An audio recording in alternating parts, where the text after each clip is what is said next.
Hello! Welcome back to Mother's Corner for your weekly dose of horror. Tonight, we're going to delve into The Lottery by Shirley Jackson, published in 1948. Are you ready? Let's go! The morning of June 27th was clear and sunny, with the fresh warmth of a full summer day. The flowers were blossoming profusely, and the grass was richly green. The people of the village began to gather in the square, between the post office and the bank, around 10 o'clock. In some towns, there were so many people that the lottery took 2 days and had to be started on June 25th. But in this village, where there were only about 300 people, the whole lottery took less than 2 hours, so it could begin at 10 o'clock in the morning and still be through in time to allow the villagers to get home for noon dinner. The children assembled first, of course. School was recently over for the summer, and the feeling of liberty sat uneasily on most of them. They tended to gather together quietly for a while before they broke into boisterous play, and their talk was still of the classroom and the teacher, of books and reprimands. Bobby Martin had already stuffed his pockets full of stones, and the other boys soon followed his example, selecting the smoothest and roundest stones. Bobby and Harry Jones and Dickie Delacroix, the villagers pronounced his name Delacroix, eventually made a great pile of stones in one corner of the square and guarded it against the raids of the other boys. The girls stood aside, talking among themselves, looking over their shoulders at the boys, and the very small children rolled in the dust or clung to the hands of their older brothers or sisters. Soon the men began to gather, surveying their own children, speaking of planting and rain, tractors and taxes. They stood together away from the pile of stones in the corner, and their jokes were quiet, and they smiled rather than laughed. The women, wearing faded house dresses and sweaters, came shortly after their menfolk. They greeted one another and exchanged bits of gossip as they went to join their husbands. Soon the women, standing by their husbands, began to call to their children, and the children came reluctantly, having to be called 4 or 5 times. Bobby Martin ducked under his mother's grasping hand and ran, laughing, back to the pile of stones. His father spoke up sharply, and Bobby came quickly and took his place between his father and his oldest brother. The lottery was conducted, as were square dances, the teenage club, the Halloween program, by Mr. Summers, who had time and energy to devote to civic activities. He was a round-faced, jovial man, and he ran the coal business, and people were sorry for him because he had no children and his wife was a scold. When he arrived in the square, carrying the black wooden box, there was a murmur of conversation among the villagers, and he waved and called, "Little late today, folks." The postmaster, Mr. Graves, followed him, carrying a 3-legged stool, and the stool was put in the center of the square, and Mr. Summers set the black box down on it. The villagers kept their distance, leaving a space between themselves and the stool, and when Mr. Summers said, "Some of you fellows want to give me a hand?" there was a hesitation before 2 men, Mr. Martin and his oldest son, Baxter, came forward to hold the box steady on the stool while Mr. Summers stirred up the papers inside it. The original paraphernalia for the lottery had been lost long ago, and the black box now resting on the stool had been put into use even before Old Man Warner, the oldest man in town, was born. Mr. Summers spoke frequently to the villagers about making a new box, but no one liked to upset even as much tradition as was represented by the black box. There was a story that the present box had been made with some pieces of the box that had preceded it, the one that had been constructed when the first people settled down to make a village here. Every year after the lottery, Mr. Summers began talking again about a new box. But every year the subject was allowed to fade off without anything's being done. The black box grew shabbier each year. By now it was no longer completely black, but splintered badly along one side to show the original wood color, and in some places faded or stained. Mr. Martin and his oldest son Baxter held the black box securely on the stool until Mr. Summers had stirred the papers thoroughly with his hand. Because so much of the ritual had been forgotten or discarded, Mr. Summers had been successful in having slips of paper substituted for the chips of wood that had been used for generations. Chips of wood, Mr. Summers had argued, had been all very well when the village was tiny, but now that the population was more than 300 and likely to keep growing, it was necessary to use something that would fit more easily into the black box. The night before the lottery, Mr. Summers and Mr. Grave made up the slips of paper and put them into the box. And it was then taken to the safe of Mr. Summers' coal company and locked up until Mr. Summers was ready to take it to the square next morning. The rest of the year, the box was put away, sometimes one place, sometimes another. It had spent 1 year in Mr. Grave's barn and another year underfoot in the post office, and sometimes it was set on a shelf in the Martin grocery and left there. There was a great deal of fussing to be done before Mr. Summers declared the lottery open.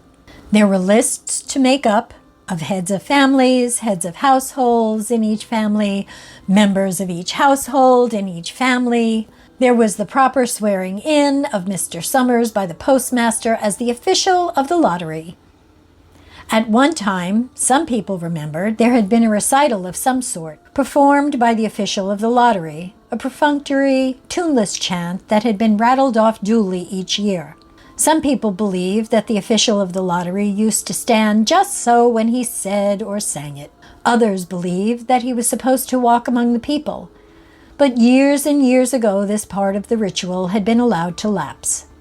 There had been also a ritual salute, which the official of the lottery had had to use in addressing each person who came up to draw from the box.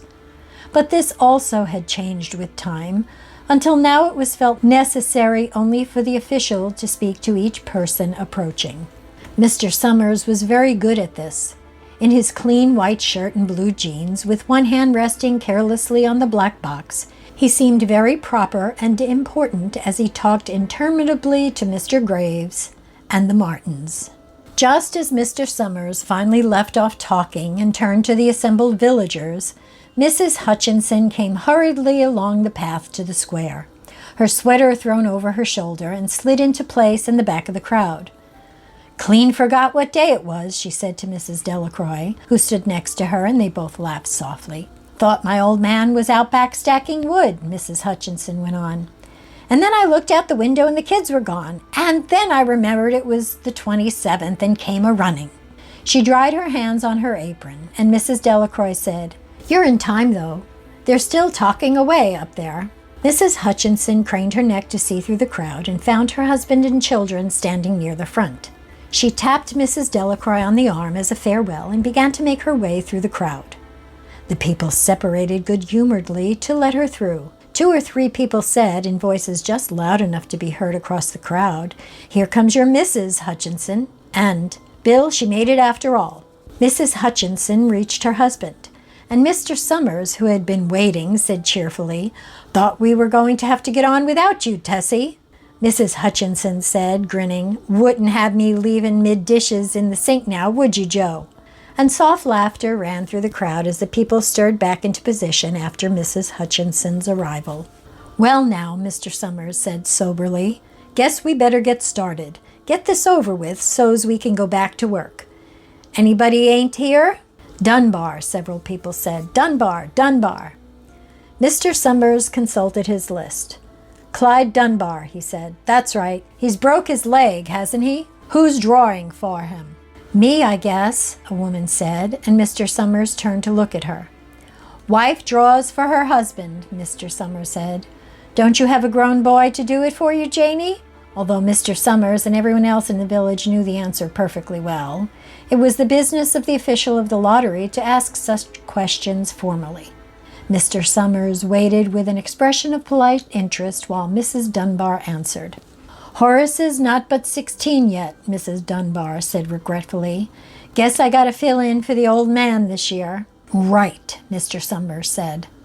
He made a note on the list he was holding. Then he asked, "Watson boy drawing this year?" A tall boy in the crowd raised his hand. "Here," he said. I'm drawing from my mother and me." He blinked his eyes nervously and ducked his head as several voices in the crowd said things like, "Good fellow, Jack," and "Glad to see your mother's got a man to do it." "Well," Mr. Summers said, "guess that's everyone." "Old man Warner make it?" "Here," a voice said, and Mr. Summers nodded. A sudden hush fell on the crowd as Mr. Summers cleared his throat and looked at the list. "All ready?" he called. "Now I'll read the names, heads of families first, and the men come up and take a paper out of the box. Keep the paper folded in your hand without looking at it until everyone has had a turn. Everything clear?" The people had done it so many times that they only half listened to the directions. Most of them were quiet, wetting their lips, not looking around. Then Mr. Summers raised one hand high and said, "Adams." A man disengaged himself from the crowd and came forward. "Hi, Steve," Mr. Summers said, and Mr. Adams said, "Hi, Joe." They grinned at one another humorlessly and nervously. Then Mr. Adams reached into the black box and took out a folded paper. He held it firmly by one corner as he turned and went hastily back to his place in the crowd, where he stood a little apart from his family, not looking down at his hand. "Allen," Mr. Summers said. "Anderson. Bentham." "Seems like there's no time at all between lotteries anymore," Mrs. Delacroix said to Mrs. Graves in the back row. "Seems like we got through with the last one only last week." "Time sure goes fast," Mrs. Graves said. "Clark, Delacroix." "There goes my old man," Mrs. Delacroix said. She held her breath while her husband went forward. "Dunbar," Mr. Summers said, and Mrs. Dunbar went steadily to the box, while one of the women said, "Go on, Janie," and another said, "There she goes." "Where next?" Mrs. Graves said. She watched while Mr. Graves came around from the side of the box, greeted Mr. Summers gravely, and selected a slip of paper from the box. By now, all through the crowd, there were men holding the small folded papers in their large hands, turning them over and over nervously. Mrs. Dunbar and her two sons stood together, Mrs. Dunbar holding the slip of paper. "Harbert, Hutchinson." "Get up there, Bill," Mrs. Hutchinson said, and the people near her laughed. "Jones." "They do say," Mr. Adams said to Old Man Warner, who stood next to him, "that over in the North Village they're talking of giving up the lottery." Old Man Warner snorted. "Pack of fools," he said. "Listening to the young folks, nothing's good enough for them. Next thing you know, they'll be wanting to go back to living in caves. Nobody work anymore. Live that way for a while. Used to be a saving about lottery in June, corn be heavy soon. First thing you know, we'll all be eating stewed chickweed and acorns. There's always been a lottery," he added petulantly. "Bad enough to see young Joe Summers up there joking with everybody." "Some places have already quit lotteries," Mrs. Adams said. "Nothing but trouble in that," Old Man Warner said stoutly. "Pack of young fools." Martin, and Bobby Martin watched his father go forward. "Overdyke, Percy." "I wish they'd hurry," Mrs. Dunbar said to her older son. "I wish they'd hurry." "They're almost through," her son said. "You get ready to run tell Dad," Mrs. Dunbar said. Mr. Summers called his own name and then stepped forward precisely and selected a slip from the box. Then he called, "Warner." "77th year I've been in the lottery," Old Man Warner said as he went through the crowd. 77th time. "Watson." The tall boy came awkwardly through the crowd. Someone said, "Don't be nervous, Jack." And Mr. Summers said, "Take your time, son." "Zanini." After that, there was a long pause, a breathless pause, until Mr. Summers, holding his slip of paper in the air, said, "All right, fellows." For a minute, no one moved, and then all the slips of paper were opened. Suddenly, all the women began to speak at once, saying, "Who is it? Who's got it? Is it the Dunbars? Is it the Watsons?" Then the voices began to say, "It's Hutchinson! It's Bill! Bill Hutchinson's got it!" "Go tell your father," Mrs. Dunbar said to her older son. People began to look around to see the Hutchinsons. Bill Hutchinson was standing quiet, staring down at the paper in his hand. Suddenly, Tessie Hutchinson shouted to Mr. Summers, "You didn't give him time enough to take any paper he wanted. I saw you. It wasn't fair." "Be a good sport, Tessie," Mrs. Delacroix called, and Mrs. Graves said, "All of us took the same chance." "Shut up, Tessie," Bill Hutchinson said. "Well, everyone," Mr. Summers said, "that was done pretty fast. And now we've got to be hurrying a little more to get it done in time." He consulted his next list. "Bill," he said, "you draw for the Hutchinson family. You got any other households in the Hutchinsons?" "There's Don and Eva," Mrs. Hutchinson yelled. "Make them take their chance." "Daughters draw with their husbands' families, Tessie," Mr. Summers said gently. "You know that as well as anyone else." "It wasn't fair," Tessie said. "I guess not, Joe," Bill Hutchinson said regretfully. "My daughter draws with her husband's family, that's only fair. And I've got no other family except the kids." "Then, as far as drawing for families is concerned, it's you," Mr. Summers said in explanation. "And as far as drawing for households is concerned, that's you too, right?" "Right," Bill Hutchinson said. "How many kids, Bill?" Mr. Summers asked formally. "3," Bill Hutchinson said. "There's Bill Jr. and Nancy and little Dave, and Tessie and me." "All right then," Mr. Summers said. "Harry, you got their tickets back?" Mr. Graves nodded and held up the slips of paper. "Put them in the box then," Mr. Summers directed. "Take Bill's and put it in." "I think we ought to start over," Mrs. Hutchinson said as quietly as she could. "I tell you it wasn't fair. You didn't give him enough time to choose. Everybody saw that." Mr. Graves had selected the 5 slips and put them in the box, and he dropped all the papers but those on the ground, where the breeze caught them and lifted them off. "Listen, everybody," Mrs. Hutchinson was saying to the people around her. "Ready, Bill?" Mr. Summers asked. And Bill Hutchinson, with one quick glance around at his wife and children, nodded. "Remember," Mr. Summers said, "take the slips and keep them folded until each person has taken one. Harry, you help little Dave." Mr. Graves took the hand of the little boy, who came willingly with him up to the box. "Take a paper out of the box, Davy," Mr. Summers said. Davy put his hand into the box and laughed. "Take just one paper," Mr. Summers said. "Harry, you hold it for him." Mr. Graves took the child's hand and removed the folded paper from the tight fist and held it, while little Dave stood next to him and looked up at him wonderingly. "Nancy next," Mr. Summers said. Nancy was 12, and her school friends breathed heavily as she went forward, switching her skirt, and took a slip daintily from the box. "Bill Jr.," Mr. Summers said, and Billy, his face red and his feet overlarge, nearly knocked the box over as he got a paper out. "Tessie," Mr. Summers said. She hesitated for a minute, looking around defiantly, and then set her lips and went up to the box. She snatched a paper out and held it behind her. "Bill," Mr. Summers said, and Bill Hutchinson reached into the box and felt around, bringing his hand out with the last slip of paper in it. The crowd was quiet. A girl whispered, "I hope it's not Nancy," and the sound of the whisper reached the edges of the crowd. "It's not the way it used to be," Old Man Warner said clearly. "People ain't the way they used to be." "All right," Mr. Summers said. "Open the papers. Harry, you open up little Dave's." Mr. Graves opened the slip of paper, and there was a general sigh through the crowd as he held it up and everyone could see it was blank. Nancy and Bill Jr. opened theirs at the same time, and both beamed and laughed, turning around to the crowd and holding their slips of paper above their heads. "Tessie," Mr. Summers said. There was a pause, and then Mr. Summers looked at Bill Hutchinson, and Bill unfolded his paper and showed it. It was blank. "It's Tessie," Mr. Summers said, and his voice was hushed. "Show us her paper, Bill."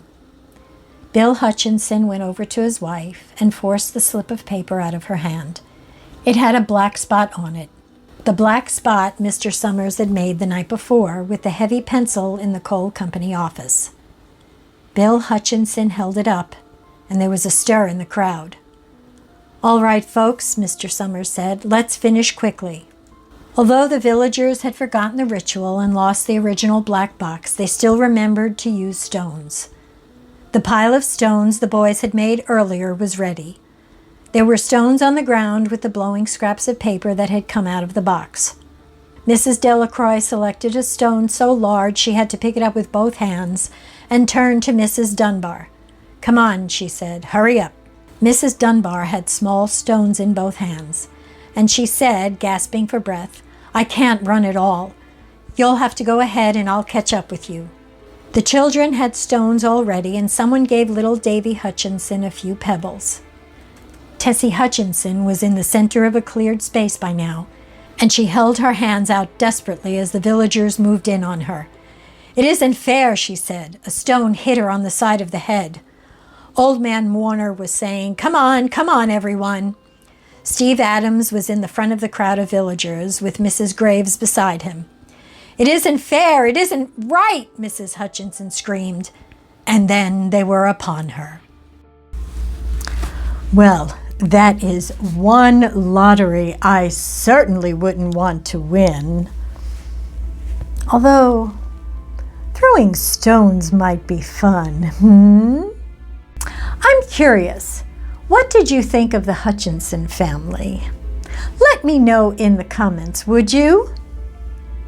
Until next week, have a wonderful day.